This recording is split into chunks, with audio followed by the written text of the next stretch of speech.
ہم اصل پہلو کی طرف آتے ہیں. ایک ہے دعا کا ادب کیسا ہے, پہلے کیا کیا جائے پھر اس کے بعد دعا مانگی جائے. آئیے حدیث دیکھ لیتے ہیں. حدیث اس طرح, وعن ابی سعید الخدری رضی اللہ تعالی عنہ ان النبی صلی اللہ علیہ وسلم قال ما من مسلم يدعو بدعوة ليس فيها اسم ولا قطيعة رحم الا آتاه الله بها احدى ثلاث اما ان تعجل له دعوته واما ان يدخرها له في الاخرة وَإِمَّا أَن يَصْرِفَ عَنْهُ مِنَ السُّوءِ مِثْلَهَا قَالُوا إِذَا نُكْثِرُ قَالَ اللَّهُ أَكْثَرُ. رواہ احمد فی مسندہ. حضرت امام احمد رحمہ رحمہ اللہ اس پوری حدیث کو ایسے ہی مسند احمد کے اندر راوی مشہور صحابی حضرت ابو سعید خدری ہیں.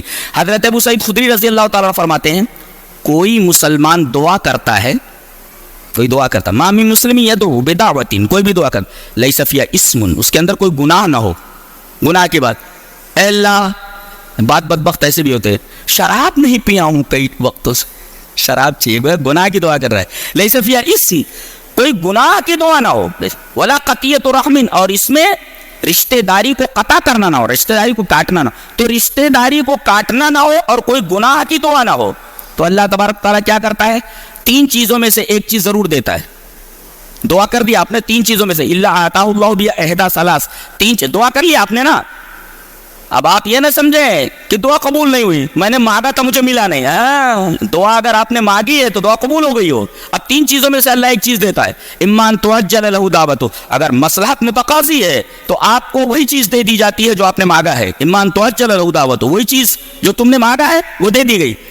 اور اگر مصلحت کے خلاف ہے کہ دے دی گئی تو اس کے حق میں ٹھیک نہیں ہے. جیسے بچہ بخار میں ہے, ٹائیفائڈ میں ہے, اور باپ کے ساتھ کہیں جا رہا ہے, اب وہ آئس کریم مانگ رہا ہے, ہو ڈاکٹر نے بتایا آئس کریم مت دینا اس کو. ظاہر ہے کہ بچہ مانگ رہا ہے مگر باپ مسئلہ کے خلاف سمجھ رہا ہے کہ بچے کی طبیعت اور زیادہ خراب ہو جائے گی, لہذا نہیں دیتا ہو. تو یہ نہ دینا یہ بچے کے حق میں مفید ہے, مضر نہیں ہے. تو ایمان تو چلے رہو دعوت, اگر مصلحت متقاضی تو وہی چیز دے دی گئی جو اس نے مانگا ہے. اور اگر مصلحت متقاضی نہیں ہے تو کیا کرتا ہے اللہ, آخرت میں اٹھا رکھتا ہے. چل یہاں جو مانگا تھا وہ نہیں دیا, چل آخرت میں آجا وہاں دے دیں گے. اب جب وہاں دے گا تو آدمی یہ تمنا کرے گا کہ کاش دنیا میں ایک بھی دعا قبول نہ ہوتی, سب یہیں پر دے دیا جاتا ہے, اس لیے کہ دینے والا کون ہے. جب وہ دینے آئے گا تو اپنی شان کے انداز سے دے گا, اپنی شان کے مطابق دے گا. تو وَإِمَّا أَن يَدَّخِرَ لَهُ فِي الْآخِرَةِ, آخرت میں اس دعا کو قبول کر کے اس کا اجر دے گا. وَإِمَّا أَن يَصْرِفَ عَنْهُ مِنَ السُّوءِ مِثْلَهَا, کوئی بہت بڑی مصیبت آنے والی تھی, اللہ تبارک و تعالیٰ نے اس مصیبت کو اس دعا کی وجہ سے دور کر دیا.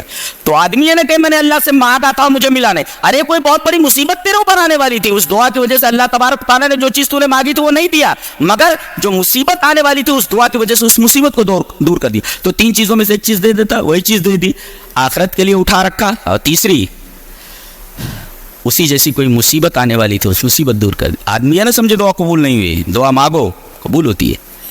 اب دعا کا ادب دیکھ لیتے ہیں ایک حدیث میں. حدیث اس طرح, وعن فضالة بن عبید رضی اللہ تعالیٰ عنہ قال بین رسول اللہ صلی اللہ علیہ وسلم قاعد اذ دخل رجل فصلى فقال اللهم اغفر لي وارحمني فقال رسول الله صلى الله عليه وسلم اجلت ايها المصلي اذا صليت فقعدت فاحمد الله بما هو اهله وصل علي ثم ادعو.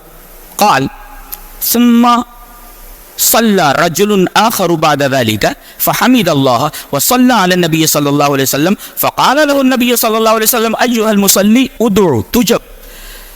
رواه الترمذی فی ابواب الدعوات. حضرت امام ترمذی اس حدیث کو ایسے ہی ترمذی شریف ابواب الدعوات میں لائے.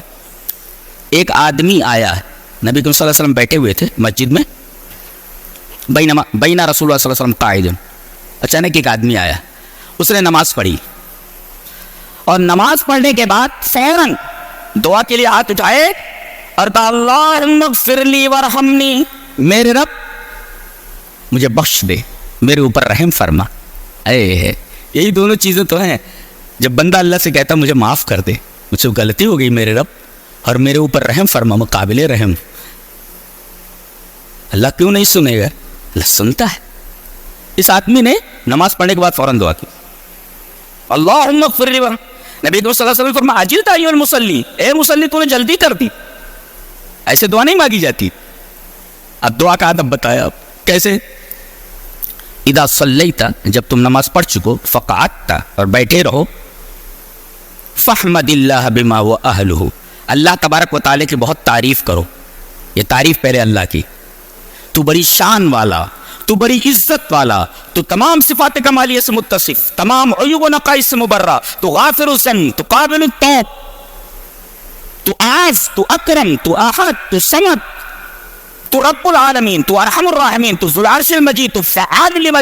اب اللہ تبارک و تعالیٰ کی تعریف آپ کیجیے. تعریف کرنی بھی تو نہیں آتی ہے. سب سے بڑی مصیبت تو یہ ہے.